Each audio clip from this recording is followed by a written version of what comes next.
নমস্কার বন্ধুরা, আপনাদের সবাইকে স্বাগত জানাই। আমি আজকে সজনে ফুলের একটা রেসিপি নিয়ে চলে এসেছি। সজনে ফুলের অনেক রকম রেসিপি হয়, বড়াটাই সবচেয়ে বেশি খাওয়া হয় আমাদের। তবে আজকে আমি এইবারও আমি করেছি বড়া, তবে রেসিপি দেখাইনি। তার কারণ আমার সজনে ফুলের রেসিপি অলরেডি দেওয়া আছে চ্যানেলে, সেই জন্য আর দেখাইনি। তা আজকে সজনে ফুলের অন্যরকম একটা রেসিপি নিয়ে চলে এসেছি। বড়া ছাড়াও এইভাবে যদি করা যায় তাহলে কিন্তু খুব ভালো হয়, গরম ভাতের সঙ্গে অসাধারণ লাগবে।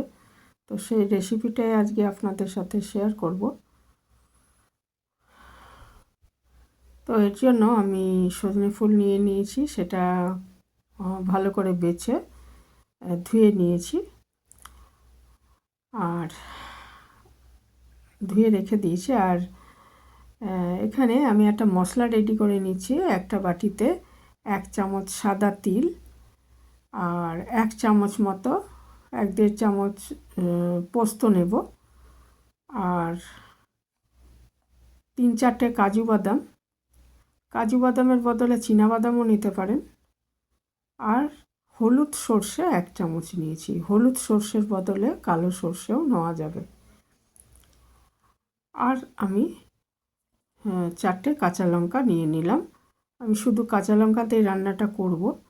তো এটাকে এবারে এই যে তিল, সাদা সর্ষে বা হলুদ সর্ষে আর পোস্ত আর কাঁচা লঙ্কা, এটা আমি জলে ভিজিয়ে রেখে দিচ্ছি, তাইলে আমার সুবিধা হবে বাটতে। আমি এটা শিলেই বাটবো, ইচ্ছে করলে গ্রাইন্ডারে পেস্ট করে নিতে পারেন।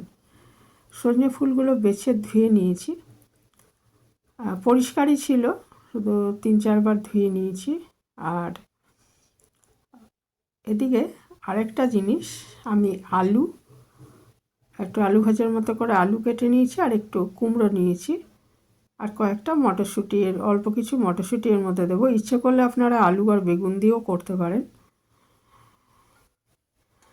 কড়াইতে 2 চামচ মতো সর্ষের তেল দিয়ে দিলাম, দিয়ে এখানে আমি কালো জিরে ফোড়ন দিয়ে দিচ্ছি। 1/2 চামচ মতো কালো জিরে ফোড়ন দিয়ে দিচ্ছি, দিয়ে এর মধ্যে আলুগুলো প্রথমে দিয়ে দিলাম, দিয়ে দিচ্ছি 1/2 চামচ মতো নুন আর সামান্য হলুদ। এই হলুদ গুঁড়োটা আমি বাড়িতে তৈরি করেছি। হলুদ গুঁড়ো কীভাবে তৈরি করতে হয় সেই রেসিপিটা দেখানো আছে, বন্ধুরা না দেখে থাকলে দেখে নিতে পারেন। তো একদম পিওর হলুদ তৈরি হয়েছে, বাড়িতে কাঁচা হলুদ হয়েছিল তার থেকে। তো নুন আর হলুদ দিয়ে আমি এটাকে ভেজে নিচ্ছি।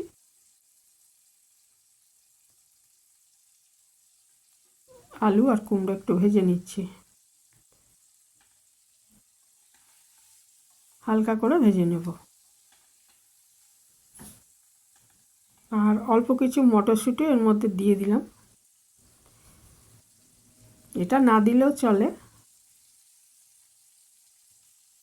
তো ভালোই হয়েছিল বেশ খেতে, মটরশুঁটি দেওয়ায় বেশ ভালো হয়েছিল খেতে। আমার বাড়িতে সবাই পছন্দ করেছে এই রেসিপিটা, কাজেই যারা এইভাবে কখনো করেননি তারা করে দেখতে পারেন। এটা একটু ভাজা ভাজা হয়ে গেলে এর মধ্যে আমি সজনে ফুলগুলো দেব। তবে এটা যদি সেদ্ধ না হয় সেই জন্য আমি সজনে ফুল সেদ্ধ হতে তো বেশি সময় লাগবে না, সেই জন্য একটু জল দিয়ে আবার একটু সেদ্ধ যাতে হয়ে যায় সেই জন্য একটু জল দিয়ে ঢেকে রেখেছিলাম 2-3 মিনিট। তারপর সজনে ফুলগুলো এর মধ্যে দিয়ে দিলাম, দিয়ে ভালো মতো এটাকে সব মিশিয়ে দেবো একসাথে।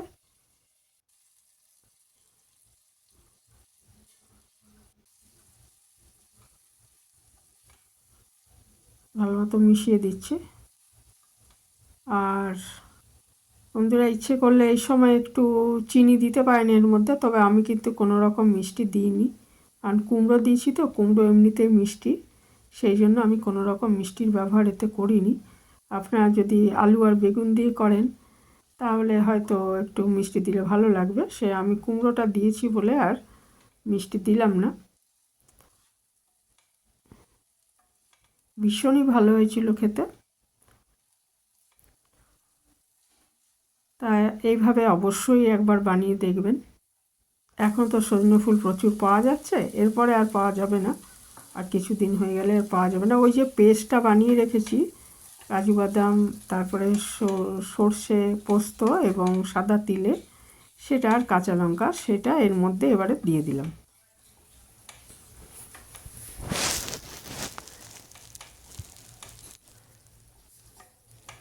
দিয়ে একটুখানি সাঁতলে নিয়ে বা একটু কষিয়ে নিয়ে এটার মধ্যে খুব সামান্য জল দিয়ে দেব, দিয়ে ঢাকা দিয়ে 2-3 মিনিট রান্না করে নেব, তাহলেই রান্নাটা রেডি হয়ে যাবে। একদমই সিম্পল অথচ খুবই সুস্বাদু একটা রেসিপি, গরম ভাতে অসাধারণ লাগে।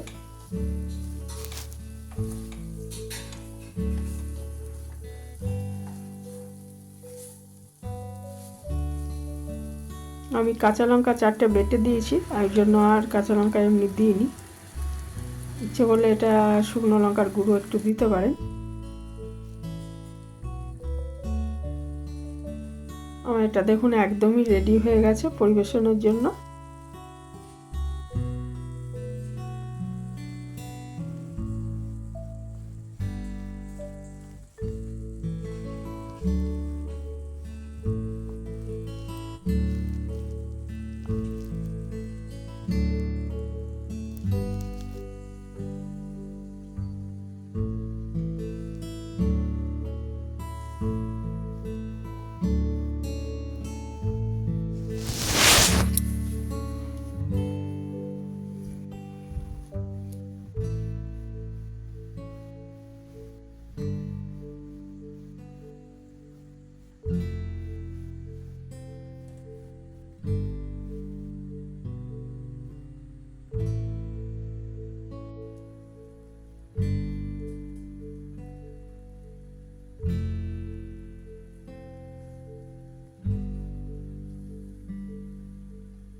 সজনে ফুলের রেসিপি একদম রেডি। এখানেই শেষ করলাম। ভালো থাকবেন সবাই।